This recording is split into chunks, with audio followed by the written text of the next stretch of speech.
Hey everybody, it's Hussein Kabani, your favorite broker, and we are in the middle of August 2025 and we're back with another market update. So this summer has not only been hot in terms of temperature, but it has been hot in terms of sales in the Greater Toronto region. By that, what I mean is that if I look back at the sales in July and compare it back to last year, so 2024 versus 2025, we've actually had an increase in terms of sales. And we'll put up this chart and you will see that overall, if I look at 2024 and 2025 in July, we were actually up almost 9% in terms of sales throughout the GTA. And when I look at that 9% in sales, it's almost 13% increase in freehold sales and only 1.7% in condos. Now, across the GTA, when I talk about GTA, I mean Durham, Halton, Peel, Toronto, and York region. These are the 5 GTA categories.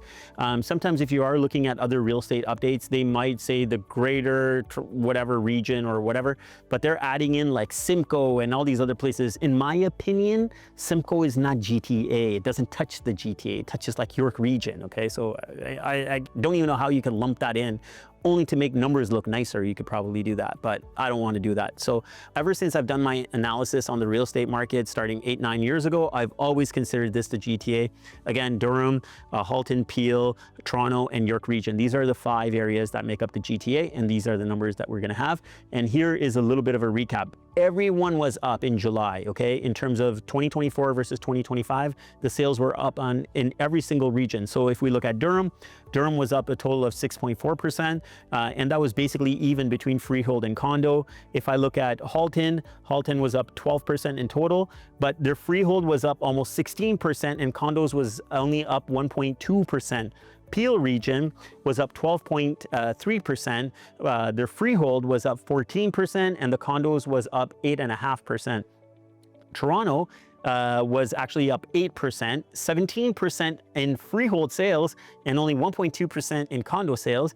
And the only category that was down is York region. York region was up in total of sales, 6.6%, 10.7% of that came from freehold, and they had a negative 5.2% in July for condo sales. So that was the only segment of that region that was actually down in terms of sales year over year. When we look at this information, it's interesting because now we're seeing that, hey, like interest rates are basically stubborn at this point. They don't seem like they're going down. And even if we look at the interest rates in general from the banks, the 5-year and the 3-year posted rate has actually gone up. Even though that the Bank of Canada hasn't changed the interest rate over the past 3 announcements, the fixed rate has actually gone up. Whereas you could have probably got a 5-year fixed rate for 3.89, 4%, 4.1. I think right now you might be lucky to get a 4.1, but you're probably looking closer to 4.3, maybe 4.4. So the fixed rates have actually gone up. Where do we see this going in terms of interest rates? Well, it does matter and it doesn't matter to a certain point because as I mentioned previously, I was getting a lot of pushback from buyers and even clients or sellers expecting that more interest will come to the market once the interest rate goes down. But nobody's really talking about the interest rate going down anymore, especially the buyer. Sometimes the seller mention it because they still have a false sense of security or hope that thinks that if the interest rate comes down that they're going to see more buyers. But I'm telling you guys right now that we work with a bunch of buyers, but the buyers are not seeing the interest rate as an issue right now. Again, to recap, I bought my first place in 2004 and the interest I got at that point was 5%. The next one I bought was 2007 and that was 5.4%. So if you're getting a 5-year fixed rate at 4.1, honestly, I think it's a good rate, and I don't think going down a half a point or anything else like that is really going to move the market. So what is going to move the market in order for us to get our sales back to a normal pace? It is the insecurity that we're seeing still. The relationship between Canada and the US, obviously that's a major influence. You know, even the fumbles now that we're having inter-provincially at the same time, I think that's become a bit of an issue. Carney to a certain point, didn't really want to get too political, but Carney to a certain point is like not rubbing things the right way with certain things that he's saying. I think it's like negatively affecting us, or maybe this is all part of his game plan in order to get us a better deal. I'm not sure. Last report I even saw, he was trying to like say, hey, like Canada and Mexico is going to work something out, but the Mexican president came out and said, no, hey, listen, we got a good deal in place already. There's no need for a side deal over here. So like it almost seems like we might be running out of options in terms of like who we're going to trade with. The EU is probably going to still be a good bet for us because of Carney's contacts within them. Just not really sure if the whole country's on board with going that way. But these are the things that are affecting us. The geopolitical tensions that we're seeing in the world right now is actually causing a lot of uncertainty, and whatever is happening out of the US in terms of the tariffs is not helping our situation at all. I've talked about this before. I'm not sure if I've talked about it on video. It is a little bit of a sidebar conversation, but like whatever is happening in the US and what Trump is doing for the US might be the good play for the US. I'm not sure how that's going to shape up, but if I look at it this way, in my very basic knowledge, it's like, hey, you want manufacturing to come to the US. Well, the reason manufacturing was taken out of the US in the 60s and 70s and whatnot, because the cost was so high, and you can actually have it manufactured in China and have it shipped back and have a way lower cost of goods than producing it in the US. Now, I totally understand that you're going to have these factories built and whatever, and you're going to get this initial injection of like activity happening by these plants being built, people being employed and whatnot. But when this product starts to roll off of this manufacturing plants, how many people are actually going to be able to afford it? I think the people that are manufacturing those goods may not even be able to afford it based on where the cost of goods are going to be. So if you have something, and I'm making up wild numbers here, if something costs you $5 landed from China, it might cost you $9 over here if you have it manufactured over here. So how many people are going to be able to swallow a 80% or 90% increase, or even a 60% increase in the cost of goods? I guess that's still going to be remaining to see what ends up happening. And again, like, hey, I'm not hating on the US. They have to do whatever is best for them, and if that play works out for them, all the best, right? But the thing I think Canada needs to do is we need to come up with something. I think the problem with us is that we're kind of stagnant. We haven't done anything. Like realistically, since Carney has got into office, like where has our improvements come? What kind of structures have we done? The only thing I know is like we're just playing these dumb political games and we're not really getting anywhere. What contracts have gotten signed? What infrastructure work has gotten signed? How are we actually going to use the natural resources we have? All of these cool things have been untouched as far as I'm concerned, or as far as I know. So I think that is actually affecting our housing market, and that is what's causing the uncertainty in the market. There are a lot of people ready to get into the market, but the hesitation is that where are things going? When you start to see the unemployment rate start to climb, more people out of jobs and scared of being out of a job, obviously people are not willing to jump into the market at this point either. And I think another problem that might have in the future at the same time is that our new house starts are very, very, very, very, very low right now. And granted, we have a lot of inventory of condos and whatnot that still need to get absorbed, but it's not just the new home starts that are down from condos, they're down from freehold at the same time. So this is kind of how I see things playing out in the next few years, unless something else changes, which something always has to change over the past few years anyways.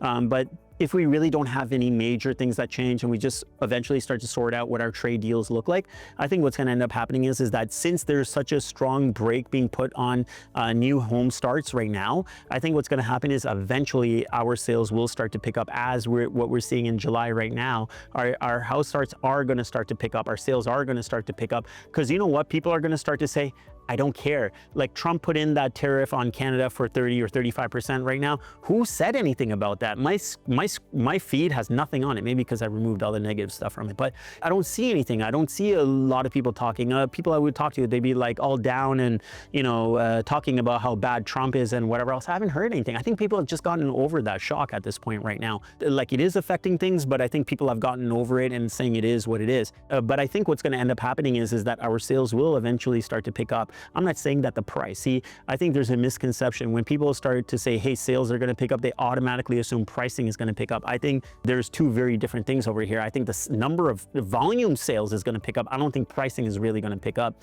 but eventually it will, because what's going to happen is that these sales, this inventory that's available is going to start to get absorbed slowly. It's going to get absorbed.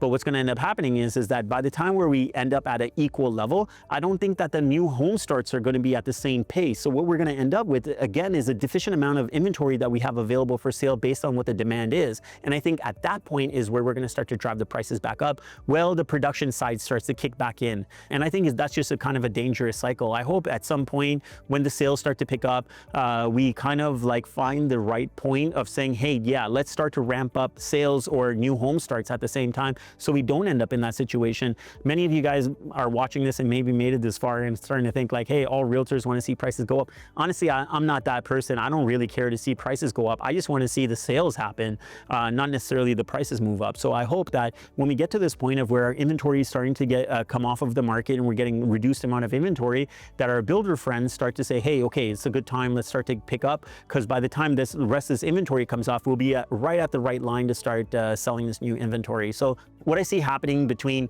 now, it's middle of August 2025, and the end of the year, this is what I kind of foresee happening right now. I really don't think that we're going to see much of a change in interest rate, maybe slightly, and I don't think it's going to be up. I think if anything, we might see it go down a little bit, or likely just see it stay flat. And again, I don't think that's going to affect buyers, because buyers are not complaining about that. And I don't think it's going to affect sellers, only maybe mentally make them happy because they think more people will come out, but it's not true. So I don't think interest rate really has a factor in this whole thing right now.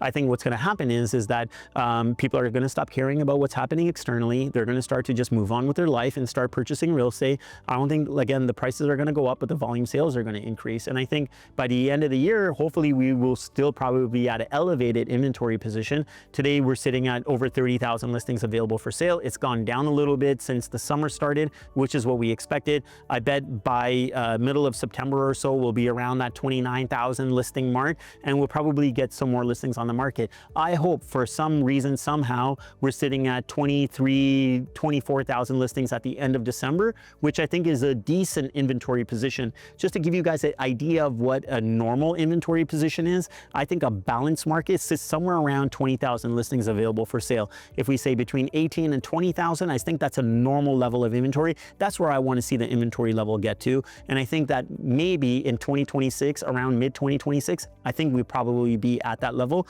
if things continue to go the way that they go. The factor over here right now is that things can go awfully very much the wrong way. If we don't get some of these deals in place, we don't figure out how to get our employment up and things like that. I think the key of it is going to be really looking at Alberta and saying, hey, how do we actually start to use the materials that we have, the natural resources that we have, and start exporting them out, and maybe even look at refining our own oil. And I think mostly we're going to have our benefits come through what our natural resources are in Canada. I just hope we could get our head on straight and start to say, hey, this is something that we have to do. And yes, it's going to have an environmental impact on how we're going to do this, but just be cautious about that. But we do need to get these materials out of the ground in order to be able to move along with the rest of the world. I think there are going to be other countries that are advancing and stuff like that. And I think we're just going to further get behind. If we continue to do these things and be relaxed about not being able to use the natural resources we have. I think the government programs need to change at the same time. There's a lot of freebies that we are still doing, and this is just my own rant about politics, but I think there's a lot of freebies that we are doing that people are not happy with and probably don't want to invest their money in over here. I have nothing against LGBTQ plus or whatever it's called, but like if you go onto the government's website, they actually have a program to bring people in from other countries that fall under this profile, give them a bunch of money to get settled in, and then give them a monthly allowance. And this is the same with other refugees and things like that. They just label this program a certain way. But you know, I believe in helping people, but right now Canada is in a lot of trouble, and I think that we need to spend more of this effort instead of introducing these new programs on saying, hey, how can we help ourselves? How can we help ourselves? It's been a personal belief and fundamental practice of mine since I was 20 years old or even younger than that, is that if I don't take care of myself first, there's nothing that I could do for anybody else. If I try to do something for somebody else and I'm not in a correct position to do so, it's only going to be temporary. So whatever I'm able to do is temporary. Whatever I can do for somebody else is temporary. If I build up myself and I get myself into a good position, then whatever I could do for somebody else is going to have a bigger, longer impact to them. And I think that's where we're kind of failing right now. I think if we can figure this out, it's going to help all of our markets move forward. That's my rant mostly about real estate, some about politics. I'd like to know what you guys think about the real estate market right now. I know that there are certain categories like investors that don't want to move forward and buy things like that. It's totally understandable. But there are a lot of things that are changing, like the people that are growing up right now, the 16, 18, 22-year-olds right now that are kind of like, hey, I don't want to be a homeowner. How is that going to impact our market, our real estate market overall? Because this is going to be a fundamental change, okay? I think that especially Canada, North American mentality has always been that I want to be a homeowner. I'm going to own my own home. And when this changes, this is going to be a really big thing. So how do we foresee the real estate market transacting, and how do we see it going when more and more of this comes out? Because we're already seeing more and more purpose-built rental coming in, and there got to be big players out there that already understand these trends and they're already planning for them. And there's a lot that's even happening around Durham region that are purpose-built rentals. So again, I'd like to know what you guys think. And if you guys have any specific questions about what's going on in the market, what I think is going on, or what's happening specifically in your market, let me know. I'd love to give you guys some insight, give you my opinion on what you guys are thinking, and maybe even give you guys an idea of how I would move forward if I were in your particular situation. Hope you guys got some value out of this. Please go ahead and like it, share it with your friends. Most importantly, subscribe, because I think I have the most authentic, real content out there when it comes down to real estate. Until next time, guys, remember one thing: get Cabani, get sold. Sell it, sell it, sell it, sell it, sold. Sell it, sell it, sell it, sell it, sold. Sell it, sell it, sell it, sell it, sold. Sell it, sell it, sell it, sell it, sold.